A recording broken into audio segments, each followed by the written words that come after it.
थोड़ा सा आगे बढ़ते हैं। और सबसे पहले तो आशीष, जो बहुत लोग जानना चाह रहे हैं कि आखिर 400 पॉइंट का गैप अप हो क्यों रहा है, हाँ, तो उसकी बात कर लेते हैं। और उसमें ना एक क्यू नहीं है सिर्फ, उसमें कई क्यूज हैं, लेकिन जो सबसे इंपॉर्टेंट क्यू है वो है जो कल हुआ जब हम मार्केट बंद था। डोनाल्ड ट्रंप ने जो स्टेटमेंट दी, और देखिए थोड़ा जल्दी जा रहा है, ये थोड़ा इसको स्लो कर देता तो बेटर रहता। इसको दोबारा प्ले करिए एक बार, जिन्होंने मिस किया उनके लिए।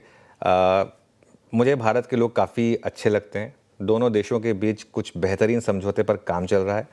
मैंने आज प्रधानमंत्री मोदी से बात की, हमारे संबंध बहुत अच्छे हैं, वो यूएस से ज़्यादा तेल नहीं खरीदने वाले हैं। कल रात को एक और लाइन ऐड कर दी उन्होंने, उनका ये मानना है कि साल के अंत तक बंद कर देंगे। प्राइम मिनिस्टर मोदी भी युद्ध का उतना ही अंत चाहते हैं जितना कि मैं चाहता हूँ, और हर कोई चाहता है कि यूक्रेन और रशिया के बीच में जो लड़ाई चल रही है वो बंद हो। आई थिंक आपने वो, उसके बाद उन्होंने इंडियन एम्बेसडर को कहा कि अगर आप कुछ कहना चाहते हैं तो कहिए। फिर उन्होंने कहा कि प्राइम मिनिस्टर मोदी की तरफ से और पूरे भारत की तरफ से आपका शुक्रिया, क्योंकि आपने दिवाली इस तरीके से सेलिब्रेट की। 20% लोग दुनिया के दिवाली सेलिब्रेट करते हैं, क्योंकि 20% लोग इंडियन डायस्पोरा है ना, तो वो एक अच्छी बात हुई। और उसके बाद जो प्राइम मिनिस्टर मोदी ने ट्वीट करके उसके बाद उसका रिस्पॉन्स दिया, आई थिंक वो बहुत अच्छा था। उन्होंने कहा कि आपने जो फ़ोन कॉल की और जो आपने दिवाली की शुभकामनाएं दी, उसके लिए आपका धन्यवाद। और देखिए एक चीज़ तो है, यूएस और इंडिया में बहुत चीज़ें कॉमन हैं। यूएस वर्ल्ड की ओल्डेस्ट डेमोक्रेसी है, इंडिया वर्ल्ड की बिगेस्ट डेमोक्रेसी है। जब भी डेमोक्रेसी की बात होती है तो इन दो कंट्रीज़ की बात होती है, और दोनों कंट्रीज जानी जाती है एकदम फेयर इलेक्शंस के लिए भी। तो ये एक अपने आप में एक, वैसे तो व्हाइट हाउस में दिवाली हमेशा सेलिब्रेट होती आई है, लेकिन इस बार थोड़ा सा स्पेशल था क्योंकि अभी थोड़े से जो हमारे रिश्ते थे वो थोड़े से ख़राब हुए थे पिछले कुछ दिनों में। तो ये आई थिंक एक सबसे बड़ा कारण है, इसलिए हम थोड़ा सा इस पर ज़्यादा टाइम भी स्पेंड करें, जिस वजह से आपने इस तरीके के मूव्स देखें। ठीक, ये सबसे बड़ा कारण है गिफ्ट निफ्टी के गैप अप का। मतलब आई थिंक आशीष, हम पिछले कई समय से डिस्कस कर रहे थे कि बस अब टैरिफ का वर्स्ट मार्केट पचा चुका है, एक दिन आएगा जिसमें बस वो एकदम से ट्रेड डील आ जाएगी या फिर एक अनाउंसमेंट आ जाएगी कि बस अब सब कुछ नॉर्मल है, और मार्केट उस दिन उसको सलामी दे देगा। आज वो ये वाला दिन है।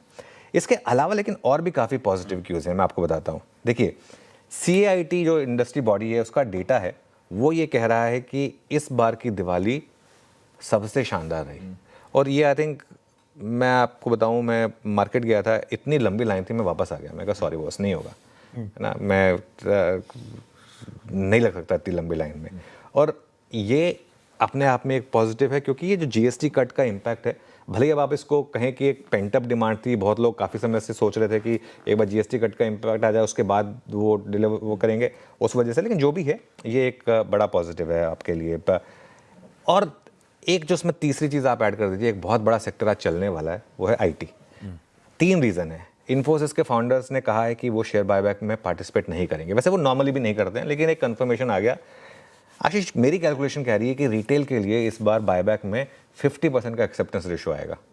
50% का, सोच लीजिए आप। शेयर बहुत नीचे है, 200 डे मूविंग एवरेज से भी नीचे है।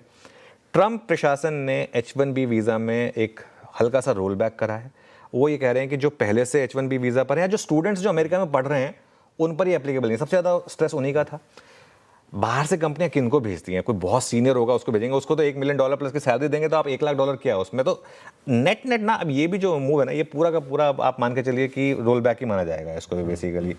तो आज मुझे लग रहा है IT सेक्टर शायद लीड करे आज मार्केट की तेज़ी को।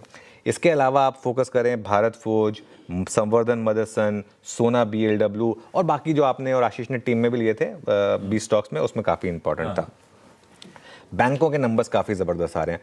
अच्छा, बैंकों के नंबर्स ज़बरदस्त आ रहे हैं, लेकिन मैं फिर भी एक व्यू ले रहा हूँ, मैं कुछ देर में डिस्कस करूँगा डिटेल में, कि अब बैंक्स में प्रॉफिट बुकिंग करें, जबकि बैंकों के नंबर शानदार आ रहे हैं। क्योंकि हमने बैंकों में कब से लॉन्ग पोजीशन कैरी कराई है। हम अब मार्केट में इस समय जिन्होंने 54,000 55,000 पर लॉन्ग कैरी किया था, अब उनके पास मौका है। ये देखिए 54,400 54,500 से हम लॉन्ग है बैंक निफ्टी पर। 4,500-5,000 पॉइंट की रैली एक महीने में मिल रही है। अच्छे से, तमीज से, तहजीब से प्रॉफिट बुक करने का समय। कुछ देर में मैं डिटेल में भी एक्सप्लेन करूंगा कि उसका रीजन क्या, उसका टेक्निकल कारण भी है कि क्यों बैंक निफ्टी अब थोड़ा सा अंडर परफॉर्म करेगा यहाँ से। टाटा मोटर्स की अब तक की सबसे शानदार सेल रही हैं। आज सेंसेक्स की भी एक्सपायरी है, तो जो बचे हुए शॉर्ट हैं उनकी, जैसे कहते हैं कि आज अच्छी खासी धुलाई होने वाली है। और अभी तो एफआई की बड़ी वाली शॉर्ट कवरिंग बाकी है, अभी तो उन्होंने कोई शॉर्ट कवर नहीं करा। अभी तो वो हम तो क्योंकि हमको 6% लॉन्ग देखा था तो हमको 20% लग रहा है कि बहुत ज़्यादा हो गया, अभी भी 20% लॉन्ग पे हैं, 80% शॉर्ट हैं। अभी तो सोचिए, और अगर अभी तो नई खरीदारी होनी बाकी है, और नई खरीदारी होगी तो सोचिए। हाँ, एक चीज़ है, एक वो मीम है ना कि निफ्टी और मेरा पोर्टफोलियो, एक बाजू बहुत स्ट्रांग, एक बाजू एकदम वीक, अभी वो वाला मामला है। निफ्टी चल रहा है, लेकिन मार्केट में ना फेजेस आते हैं। इस समय निफ्टी का फेज है, लार्ज कैप का फेज है, तो लार्ज कैप में पैसा बनाइए, क्या दिक्कत है। मिड कैप और स्मॉल कैप भी पार्टिसिपेट करेंगे रैली में, ऐसा थोड़ा ना कि मिड कैप और स्मॉल कैप नहीं करेंगे, थोड़ा लैग के साथ करेंगे, लेकिन पार्टिसिपेट वो भी करेंगे। लेकिन फिलहाल जो फोकस जो है ना हमारा, वो निफ्टी के ऑल टाइम हाई पर रहने वाला है। परफेक्ट है। तो वही लग रहा था, ये 400 पॉइंट के पावरफुल गैप अप हो क्यों रहा है? क्या व्हाइट हाउस में इस तरह के स्टेटमेंट्स आए थे? वो नहीं, वो एक बड़ा रीजन हो सकता है, लेकिन साथ साथ इतने सारे पॉजिटिव्स हैं जिसका निचोड़ शायद वो गिफ्ट निफ्टी है 400 पॉइंट की गैप अप की हम जो तैयारी कर रहे हैं। अच्छा।